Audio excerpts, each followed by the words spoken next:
Let's take a look at unelected prime ministers. In 1971, John Grey Gordon was deposed. In other words, he was ousted by his own political party without elections. Robert James Lee Hall, deposed in 1991. 2010, Kevin Michael Rudd was deposed as party leader. In 2013, Julie Elaine Gillard deposed as party leader.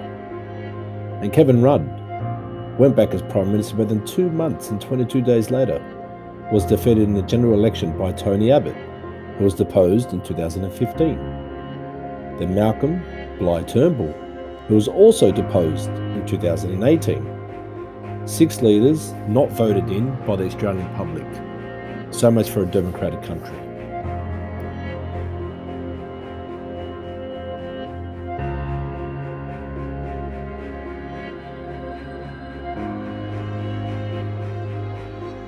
Let's take a look at the stolen generation. The stolen generation, also known as stolen children, were the children of Aboriginal and Torres Strait Islander descent who were removed from their families by the Australian federal and state government agencies under acts of their respective parliaments. The removals of those referred to as half-caste children were conducted in the period between approximately 1905 and 1967. Although in some places mixed-race children were still being taken into the 1970s. Official government estimates are that in certain regions between 1 in 10 and 1 in 3 Indigenous Australian children was forcibly taken from their families and communities between 1910 and 1970.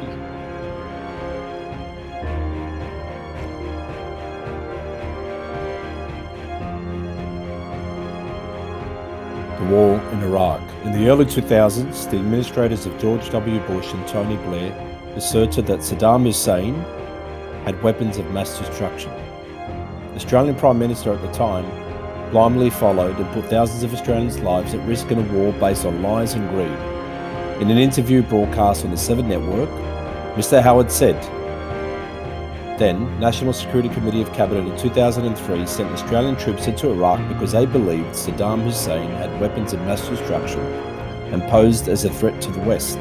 However, he said as evidence emerged that there were no weapons of mass destruction, he sought to explain the government's decision.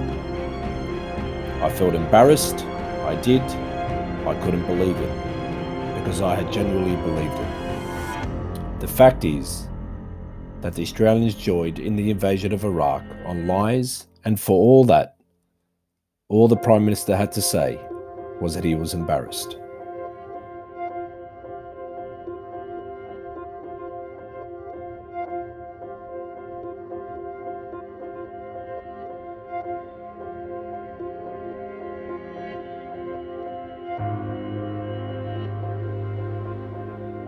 The indoctrination of our children. Safe Schools, first federally funded by 2013, which aimed to aid school management and teachers in building safe, supportive and inclusive school environments by setting a baseline of understanding about the matters impacting on lesbian, gay, bisexual, transgender and intersex LGBTI students.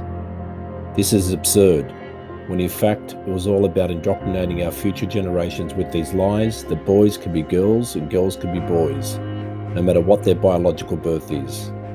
It ceased being about education and it started being about indoctrination. This is insane.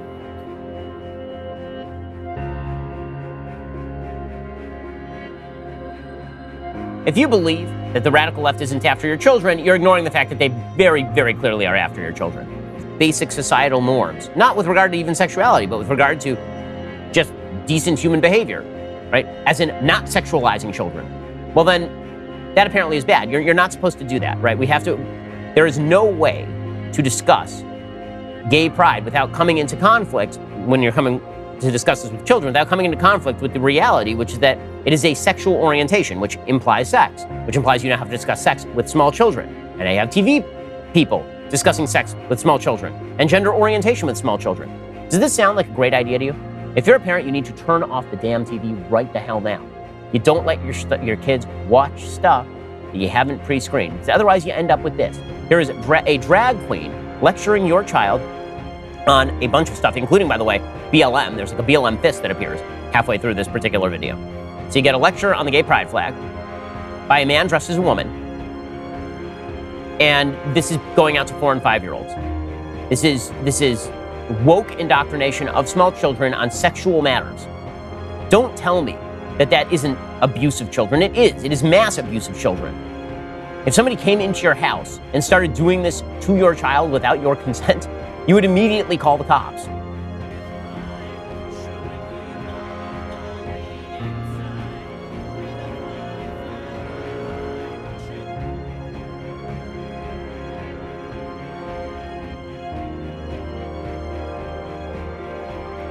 The Same-Sex Marriage Act. This was introduced by the government. The Australian people were not given a choice through referendum, but rather dodgy voluntary postal surveys of all Australians. This was not even scrutinised like our electoral votes are, so I'm betting this was all a lie. False vaccinations and COVID-19. Australia's up to no good.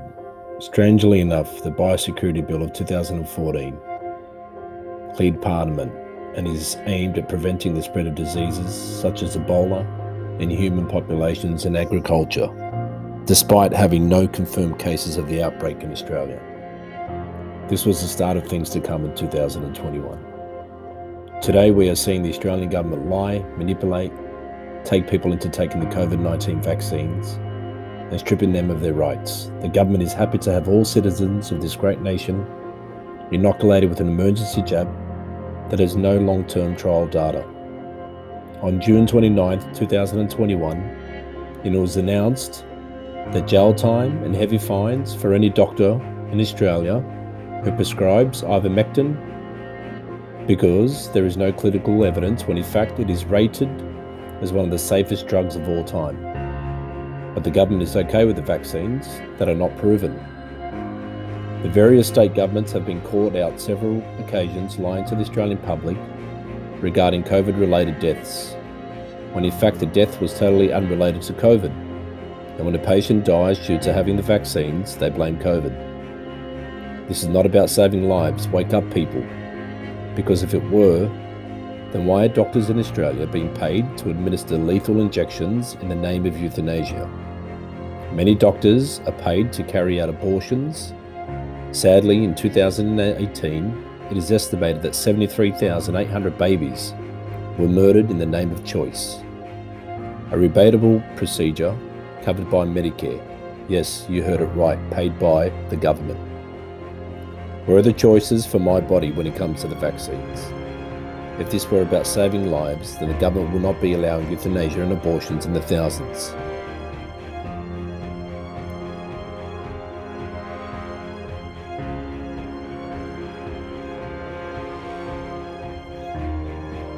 The Australian government's addiction to taxes and fines. Australia has one of the highest progressive tax rates in the developed world. Australia has the second highest rate of income tax in the world, only second to Denmark. Australia has raised millions from the coronavirus fines they are giving out. In 2017, Australian motorists poured out more than $1.1 billion into various government coffers in speeding fines. In 2020, in New South Wales alone, Australia's largest state, New South Wales, made over $60 million in fines that were issued for mobile phone usage while driving. This isn't about saving lives, it's about revenue raising, because our government has sent us broke. Australia is heading towards $1 trillion in debt. And to think, when John Howard lost the federal election in 2007, we were in surplus.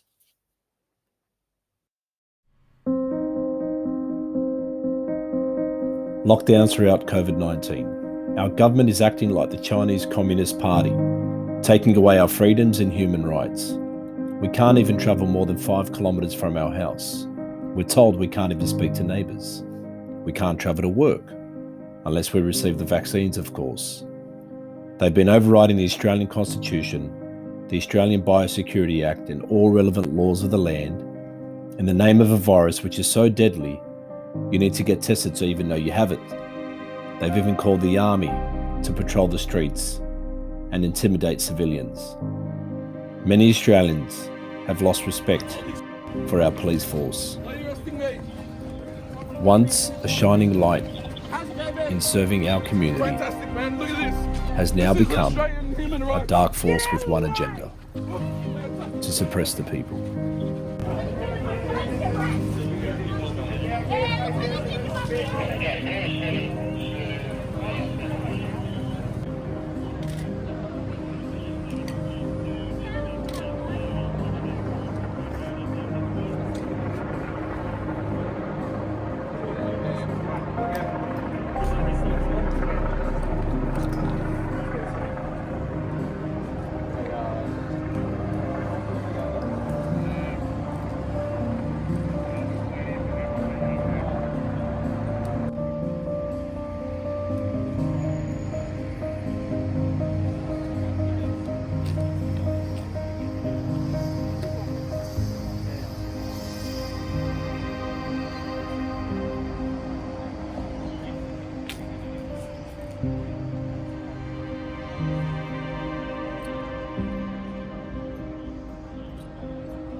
A nation of gutless people.